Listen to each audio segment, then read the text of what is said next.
അസ്സലാമു അലൈക്കും, welcome back. അപ്പോൾ ഇന്ന് ഞാൻ വന്നിട്ടുള്ളത് നല്ല പെർഫെക്റ്റ് ആയിട്ടുള്ള ഗുലാബ് ജാമുൻ്റെ റെസിപ്പി ആയിട്ടാണ്. അപ്പോൾ വീഡിയോ എല്ലാവരും മുഴുവനായിട്ട് എന്നെ കണ്ടോക്കുക. വീഡിയോയിലേക്ക് പോകും മുമ്പേ നിങ്ങൾ എൻ്റെ ചാനൽ ആദ്യമായിട്ട് കാണുന്നവരാണെന്നുണ്ടെങ്കിൽ നിങ്ങൾക്ക് എൻ്റെ ചാനൽ ഇഷ്ടമാണെന്നുണ്ടെങ്കിൽ ഒന്ന് സബ്സ്ക്രൈബ് ചെയ്യുക, കൂടെയുള്ള ബെല്ലൈക്കണും പ്രസ് ചെയ്യുക. അപ്പം വീഡിയോ കണ്ടോ. ഭയങ്കര ഇഷ്ടമുള്ളൊരു ഐറ്റം ആണ് കേട്ടോ ഈ ഒരു ഗുലാബ് ജാമുന്. സ്കൂളിൽ ഇട്ടിട്ട് വന്നു കഴിഞ്ഞാൽ അതുണ്ടെങ്കിൽ രണ്ടാക്കും ഭയങ്കര കാര്യമൊന്നും, ഹൈസക്കും മൻഹക്കും. പിന്നെന്താ, ഞാനില്ലേ 3 കപ്പ് പഞ്ചസാര എടുത്തിട്ടുണ്ട്. 3 കപ്പ് പാൽപ്പൊടിക്കാണ് കേട്ടോ ചെയ്തെടുക്കുന്നത്. അതുകൊണ്ട് തന്നെ 3 കപ്പ് പഞ്ചസാര, അതുപോലെ 3 കപ്പ് വെള്ളം കൂടി എടുക്കുന്നുണ്ട്. നിങ്ങൾക്ക് 1 കപ്പ് പാൽപ്പൊടിക്കാ ചെയ്യുന്നുണ്ടെങ്കിൽ 1 കപ്പ് വെള്ളം മതി കേട്ടോ. കുറച്ച് ഏലക്ക, ഒരു 3-4 ഏലക്ക ഇട്ട് കൊടുത്തിട്ടുണ്ട്. അരമുറി ചെറുനാരങ്ങ പിഴിഞ്ഞ് കൊടുക്കുക. എന്നിട്ട് ഇത് നല്ലോണം തിളപ്പിച്ചെടുക്കുക കേട്ടോ. 2-3 പ്രാവശ്യം തിളപ്പിച്ചെടുത്തിട്ട് ഓഫാക്കി വെക്കാം. ഞാൻ ഗുലാബ് ജാമുൻ ഉണ്ടാക്കുമ്പോൾ കുറച്ച് അധികം ഉണ്ടാക്കിയിട്ട് ഫ്രിഡ്ജിൽ വെച്ച് കൊടുക്കലാണ്. കാര്യം കുട്ടികൾ സ്കൂളിലെല്ലാം വിട്ടിട്ട് വന്നു കഴിഞ്ഞാൽ അവർക്ക് ഭയങ്കര ഇഷ്ടമാണ് അങ്ങനെ.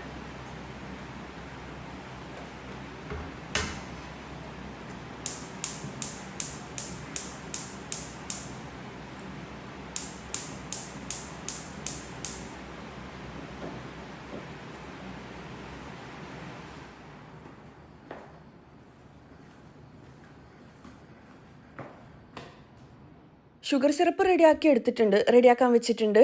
ഇനി ഇതൊരു പാത്രത്തിലേക്ക് 3 കപ്പ് പാൽപ്പൊടി ഇട്ട് കൊടുക്കുക. നിങ്ങൾക്കില്ലേ 1 കപ്പ് അല്ലാന്നുണ്ടെങ്കിൽ 1.5 കപ്പ് പാൽപ്പൊടിക്കെല്ലാം മതിയെങ്കിൽ 1.5 കപ്പ് പാൽപ്പൊടി മതിയാവും കേട്ടോ. 1 ടീസ്പൂണിലും കുറച്ച് അധികം തന്നെ ഞാൻ ബേക്കിംഗ് സോഡ ചേർത്ത് കൊടുക്കുന്നുണ്ട്. ഞാൻ നേരത്തെ പറഞ്ഞ പോലെ 1.5 കപ്പ് പാൽപ്പൊടി അല്ലാന്നുണ്ടെങ്കിൽ 1 കപ്പ് പാൽപ്പൊടി അല്ലാന്നുണ്ടെങ്കിൽ ബേക്കിംഗ് സോഡ കുറച്ച് കേട്ടോ. അതുപോലെ 2 ടേബിൾ സ്പൂണോളം മൈദ ചേർത്ത് കൊടുക്കുന്നുണ്ട്. 2-3 ടേബിൾ സ്പൂണും മൈദ ചേർത്ത് കൊടുക്കുക കേട്ടോ. ഞാനിപ്പോൾ 3 കപ്പ് പാൽപ്പൊടി ആയതുകൊണ്ടാണ്. 1 കപ്പ് അല്ലാന്നുണ്ടെങ്കിൽ 1.5 കപ്പ് പാൽപ്പൊടി അല്ലാന്നുണ്ടെങ്കിൽ 1 ടേബിൾ സ്പൂൺ മൈദ മതിയാവും. ഇനിയിപ്പോൾ ഇതിലേക്ക് മുട്ടയാണ് വേണ്ടത്. ഞാൻ 2 മുട്ട പൊട്ടിച്ചിട്ട് ഇതുപോലെ വെച്ച് കൊടുക്കുന്നുണ്ട്. ഞാൻ നേരത്തെ പറഞ്ഞ പോലെ തന്നെ പാൽപ്പൊടി കുറച്ച് അധികം എടുത്തുകൊണ്ടാണ് 2 മുട്ട. നിങ്ങൾ പാൽപ്പൊടി കുറച്ച് എടുക്കുന്നുണ്ടെങ്കിൽ 1 മുട്ട മതിയാവും. ഇനി 2 ടേബിൾ സ്പൂൺ ഗീയും കൂടി ചേർത്ത് കൊടുക്കുക. ഗീൻ്റെ അളവും കുറച്ച് പാൽപ്പൊടിയാണെന്നുണ്ടെങ്കിൽ 1 ടേബിൾ സ്പൂൺ ഗീ മതി. ഞാനിപ്പോൾ 2 ടേബിൾ സ്പൂൺ ഗീയാണ് കേട്ടോ ചേർത്ത് കൊടുക്കുന്നത്. എന്നിട്ട് ഇതെല്ലാം വെച്ചിട്ടില്ലേ നല്ലോണം പ്രസ് ചെയ്തിട്ട് കുഴച്ചെടുക്കുക. പിന്നില്ലേ ഞാൻ ഈ പറഞ്ഞ അളവ് കറക്റ്റ് ഫോളോ ചെയ്യുക. എന്നാലാണ് പെർഫെക്റ്റ് ആയിട്ടുള്ള നമുക്ക് ചിലതെല്ലാം ഉള്ളിൽ ഹാർഡ് ഇല്ലാന്നുണ്ടെങ്കിൽ പുറമേ അത്ര ഭംഗി ഉണ്ടാവില്ല, കഴിച്ച് കഴിഞ്ഞാൽ വലിയ ടേസ്റ്റ് ഉണ്ടാവില്ല, അങ്ങനെയല്ല ഉണ്ടാവുക. ഉള്ളിൽ നല്ല സിറപ്പെല്ലാം പിടിച്ച് നല്ല സ്പോഞ്ചായിട്ടുള്ള വലിയ ടൈപ്പുള്ള പൊങ്ങി വരുന്ന ടൈപ്പിലുള്ള ഗുലാബ് ജാമുന് കിട്ടണമെന്നുണ്ടെങ്കിൽ ഞാൻ ഈ പറഞ്ഞ അളവ് കറക്റ്റ് ഫോളോ ചെയ്യട്ടെ. എല്ലാം കൂടി നല്ലോണം മിക്സ് ആക്കി എടുക്കുക. പിന്നില്ലേ നമ്മൾ ചപ്പാത്തിക്കെല്ലാം കുഴക്കൂലേ അതുപോലെ നല്ല സോഫ്റ്റായിട്ട് കുഴച്ചെടുക്കണം. അപ്പോൾ ഡ്രൈ ആയിട്ടാണ് ഉള്ളതെങ്കിൽ കുറച്ച് പാല് 1-2 ടേബിൾ സ്പൂൺ പാലോ ഗീയോ എല്ലാം ചേർത്തിട്ട് നല്ലോണം കുഴച്ചെടുക്കുക കേട്ടോ.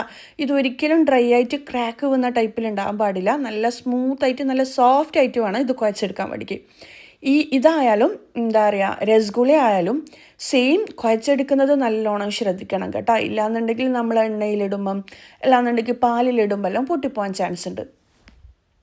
ഇതുണ്ടല്ലേ ഞാൻ നല്ല സ്മൂത്തായിട്ട് കുഴച്ചെടുത്തിട്ടുണ്ട്. ഇനി ഇതുപോലെ ബോൾസാക്കി പ്രസ് ചെയ്തിട്ട് തന്നെ ബോൾസാക്കി എടുക്കാം കേട്ടോ. അപ്പോൾ ഇതാ ഒരു ക്രാക്കും ഇല്ലാത്ത രീതിയിൽ നല്ല സ്മൂത്തായിട്ട് തന്നെ ബോൾസാക്കി എടുക്കാം. അപ്പം നിങ്ങൾക്ക് ഇതുപോലെ ബോൾസാക്കി എടുക്കാൻ പറ്റുന്നില്ല എന്നുണ്ടെങ്കിൽ കുറച്ച് 1-2 ടേബിൾ സ്പൂൺ പാൽ ഒഴിച്ചിട്ട് ഒന്നും കൂടി കുഴച്ച് ചപ്പാത്തിക്കെല്ലാം കുഴക്കൂലേ അതുപോലെ കുഴച്ചിട്ട് തന്നെ ബോൾസാക്കി എടുക്കുക. ഇങ്ങനെ നല്ലോണം കുഴച്ച് ബോൾസാക്കി എടുക്കുമ്പോഴാണ് നമ്മൾ പെർഫെക്റ്റ് ആയിട്ടുള്ള ഗുലാബ് ജാമുൻ റെഡിയാക്കി എടുക്കാൻ പറ്റുക കേട്ടോ. അപ്പോൾ ഇതാ ഞാൻ നല്ലോണം സ്മൂത്തായിട്ട് തന്നെ കുഴച്ച് അതുപോലെ തന്നെ നല്ലോണം ക്രാക്കൊന്നും ഇല്ലാത്ത രീതിയിൽ ബോൾസാക്കി എടുക്കുന്നുണ്ട്. അപ്പോൾ ഈ ഒരു സ്റ്റെപ്പ് ശ്രദ്ധിച്ചാൽ മാത്രമേ നമുക്ക് പെർഫെക്റ്റ് ആയിട്ടുള്ള ഗുലാബ് ജാമുൻ അല്ലാന്നുണ്ടെങ്കിൽ രസഗുള റെഡിയാക്കി എടുക്കാൻ പറ്റും. രസഗുളൻ്റെ റെസിപ്പി ഞാൻ ചെയ്തിട്ടുണ്ട്. പക്ഷേ ഈ ഒരു ഇതുപോലെ കുഴച്ച് ബോൾസാക്കി എടുക്കുമ്പോഴാണ് അതും പെർഫെക്റ്റ് ആയിട്ട് കിട്ടുക കേട്ടോ.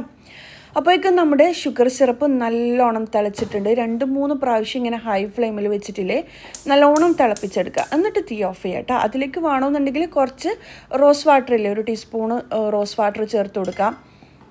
സാഫ്രോൺ ഇട്ട് കൊടുക്കുക. എൻ്റെ കയ്യിൽ ഇല്ലാത്തതുകൊണ്ട് ഞാൻ ചേർത്ത് കൊടുക്കാത്തത്. ഇനിയിപ്പോൾ ഇതാ ഞാനില്ലേ ഗുലാബ് ജാമുൻ റെഡിയാക്കാൻ വേണ്ടിയിട്ട് ഓയിൽ ചൂടാക്കി എടുക്കലാണ്. കുറച്ചധികം ഓയിലിൽ തന്നെ ഇത് കുറച്ചധികം ഓയിലിൽ തന്നെ ഇത് ഫ്രൈ ആക്കി എടുക്കുക. പിന്നില്ലേ ലോ ഫ്ലെയിമിൽ വെച്ചിട്ട് നല്ലോണം ഫ്ലെയിം കൂട്ടിയിട്ടിട്ട് ചെയ്ത് കഴിഞ്ഞാൽ പെട്ടെന്ന് കരിഞ്ഞു പോവും. പിന്നെ അധികം പൊങ്ങി വരില്ല. ഉൾഭാഗത്ത് ആ ഒരു പാൽപ്പൊടിൻ്റെ ആ ഒരു പച്ചച്ചവ ഉണ്ടാവും. അതുപോലെ തന്നെ ശ്രദ്ധിച്ചിട്ട് ലോ ഫ്ലെയിമിലോ അല്ലാന്നുണ്ടെങ്കിൽ മീഡിയം ഫ്ലെയിമിലോ ഇട്ട് കൊടുക്കുമ്പോൾ ലോ ഫ്ലെയിമിൽ വേണം കേട്ടോ ഇട്ട് കൊടുക്കാൻ വേണ്ടിക്ക്. അങ്ങനെ ലോ ഫ്ലെയിമിൽ ഇട്ട് കൊടുക്കുമ്പോൾ തന്നെ നല്ലോണം ഇത് പൊങ്ങി പൊങ്ങി നല്ല വലിയ ബോൾസ് ആയിട്ട് വരും. എന്നിട്ട് കളർ ഒന്ന് ചേഞ്ച് ആകുമ്പോൾ മീഡിയം ഫ്ലെയിമിൽ വെച്ച് കൊടുക്കുക. അങ്ങനെ ആകുമ്പോഴാണ് പെർഫെക്റ്റ് ആയിട്ടുള്ള ഗുലാബ് ജാമുന് നമുക്ക് റെഡിയാക്കി എടുക്കാൻ പറ്റുക. ഞാനിതാ ഓയിൽ ജസ്റ്റ് ഒന്ന് ചൂടായ ഉടനെ ഈ ബോൾസ് ഓരോന്നായിട്ട് ഇട്ട് കൊടുക്കലാണ്. നമ്മൾ ഈ ഇട്ട് കൊടുത്ത ബോൾസിലും എത്രയോ വലുതായിട്ട് കിട്ടും, ഡബിൾ വലുതായിട്ട് കിട്ടും കേട്ടോ. അങ്ങനെ ആകുമ്പം നമ്മൾ കഴിക്കുമ്പില്ലേ ഭയങ്കര ടേസ്റ്റ് ആയിരിക്കും കേട്ടോ. അപ്പോൾ ഇതാ ചൂടായ എണ്ണയിലേക്ക് ഞാൻ മൊത്തത്തിൽ ഇതുപോലെ ഇട്ട് കൊടുക്കുന്നുണ്ട്. എന്നിട്ടില്ലേ ബോൾസ് നല്ലോണം പൊങ്ങി വരും. ഇതാ ഈ വീഡിയോയിൽ കാണുന്ന സൈസിലാവേ. എന്നിട്ട് അങ്ങോട്ടും ഇങ്ങോട്ടും തിരിച്ചിട്ട് കൊടുക്കുക. ഇതിലെല്ലാവർക്കും അറിയുന്ന തന്നെ ആയിരിക്കൂലേ. അപ്പോൾ നല്ലോണം കളറ് ചേഞ്ച് ആയിട്ട് വന്നു കഴിഞ്ഞാൽ എണ്ണയിൽ നിന്നും കോരി മാറ്റാം. അപ്പോൾ ഇതാ എണ്ണയിൽ കിടന്നിട്ട് തന്നെ ഇതുപോലെ നല്ല വലിയ സൈസായിട്ട് വരുവേ. അപ്പോൾ ഇതാ മൊത്തത്തിൽ തീ കുറച്ചിട്ട് തന്നെ ചെയ്തെടുക്കാൻ ശ്രദ്ധിക്കുക. ഇല്ലാന്നുണ്ടെങ്കിൽ മൊത്തത്തിൽ പുറം ഭാഗം കരിഞ്ഞു പോകാൻ ചാൻസ് ഉണ്ട്. ഉൾഭാഗം വേവാണ്ട് ആ ഒരു സാധാരണ നമ്മൾ ഗുലാബ് ജാമുൻ കഴിക്കുമ്പം ഭയങ്കര ഉള്ളിൽ നല്ല സോഫ്റ്റ് ജ്യൂസി ആയിട്ടില്ല ഉണ്ടാവുക. അതുപോലെ കിട്ടണമെന്നുണ്ടെങ്കിൽ ഇങ്ങനെ കുറച്ച് ടൈം എടുത്തിട്ട് തന്നെ കുക്കാക്കി. ഇതാ രണ്ട് ഭാഗം ഒരുപോലെ കളറ് ചേഞ്ച് ആയിട്ട് വന്നു കഴിഞ്ഞാൽ ഇത് എണ്ണയിൽ നിന്ന് നേരെ കോരിയിട്ട് നമ്മൾ ഷുഗർ സിറപ്പ് ആക്കി വെച്ചില്ലേ അതിലേക്ക് ഇട്ട് കൊടുക്കുക. എന്നിട്ട് അടച്ച് വെച്ച് കൊടുക്കുക കേട്ടോ. ഇതാ ഞാൻ ഡയറക്റ്റ് ഇതുപോലെ ഷുഗർ സിറപ്പിലേക്ക് ഇട്ട് കൊടുക്കലാണ്. സാഫ്രോൺ ഉണ്ടെങ്കിൽ ചേർത്ത് കൊടുക്കുക കേട്ടോ. കുറച്ചുകൂടി പെർഫെക്റ്റ് ടേസ്റ്റി ആയിരിക്കും. ഇല്ലാന്നുണ്ടെങ്കിൽ കുറച്ച് റോസ് വാട്ടർ ഒഴിച്ച് കൊടുക്കുക. ഭയങ്കര ടേസ്റ്റാണ് ഗുലാബ് ജാമുൻ കഴിക്കാൻ വേണ്ടിക്ക്.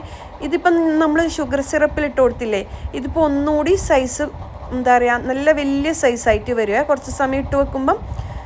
അപ്പോൾ ഇതാ ഞാൻ അടച്ച് വെച്ച് കൊടുക്കലാണ്. അടുത്ത ട്രിപ്പും കൂടി ഞാൻ ഇതുപോലെ ഫ്രൈ ആക്കി എടുക്കലാണ്. നമുക്ക് പാർട്ടിയിലെല്ലാം സെർവ് ചെയ്യാൻ വേണ്ടിക്കില്ല എന്നുണ്ടെങ്കിൽ കുട്ടികൾ സ്കൂളിൽ വരുമ്പോൾ ഉണ്ടാക്കി കൊടുക്കാൻ പറ്റിയ അടിപൊളി ഐറ്റമാണ്. എപ്പോഴും ചിലപ്പോഴെല്ലാം നമുക്ക് മധുരമെല്ലാം കഴിക്കാൻ തോന്നൂലേ ഫുഡെല്ലാം കഴിച്ച ശേഷം. ആ ടൈമെല്ലാം ഫ്രിഡ്ജിൽ ഇത് നമ്മൾ റെഡിയാക്കി വെക്കുകയാണെന്നുണ്ടെങ്കിൽ ഇത് ഒരാഴ്ച നമുക്ക് എയർ ടൈറ്റ് ആയിട്ടുള്ള കണ്ടെയ്നറിൽ ഫ്രിഡ്ജിൽ വെക്കുകയാണെന്നുണ്ടെങ്കിൽ പോവില്ല കേട്ടോ. ഇത് ഐസ്ക്രീമിൻ്റെ കൂടെ കഴിക്കാം. അതുപോലെ തന്നെ നമുക്ക് മധുരം കഴിക്കാൻ തോന്നുമ്പോൾ ഫ്രിഡ്ജിൽ ഇതുണ്ടെങ്കിൽ എടുത്ത് കഴിക്കാൻ അടിപൊളിയായിരിക്കും. അപ്പോൾ എന്തായാലും ട്രൈ ആക്കി നോക്കുക. പെർഫെക്റ്റ് റെസിപ്പിയാണ്. ഇത് ഞാൻ മുന്നേ വീഡിയോ ചെയ്തതാണ്. എന്നാലും എന്നോട് ഗുലാബ് ജാമുൻ്റെ റെസിപ്പി ചോദിക്കുന്നവർക്ക് വേണ്ടിക്ക് ഞാൻ വീണ്ടും സെപ്പറേറ്റ് റെസിപ്പി ആക്കിയിട്ട് ചെയ്തതാണ്. അപ്പം എന്താ ഇന്നത്തെ വീഡിയോ ഇത്രയേ ഉള്ളൂ. ഇന്നത്തെ വീഡിയോ എല്ലാവർക്കും ഇഷ്ടമായെന്ന് വിചാരിക്കുന്നു. ഇഷ്ടമായെങ്കിൽ ലൈക്ക് ചെയ്യുക, കമൻറ്റ് ചെയ്യുക. അടുത്തൊരു നല്ലൊരു വീഡിയോ ആയിട്ട് കാണുന്നതുവരേക്കും ഇൻഷാ അല്ലാഹ് അസ്സലാമു അലൈക്കും, ബൈ.